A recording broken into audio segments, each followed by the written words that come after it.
Bueno, gente, les sigo contando. Este es un fuelle especial que se colocaba mucho en la década del 90.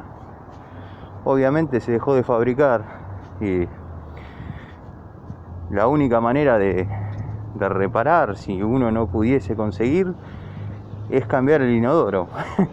Aunque suene increíble, por una goma hay que cambiar el inodoro.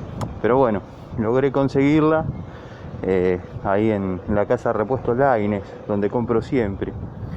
Pero ya pasa a ser una pieza especial. Como dije, tuve que cortar el caño para sacarla. Me beneficia que esta sea un poquito más larga porque toda esa superficie ya la tengo recuperada, creo, calculo. Ahora lo voy a ver cuando esté puesto. Pero bueno, así es como se puede complicar algo sencillo. ¿Qué va a ser?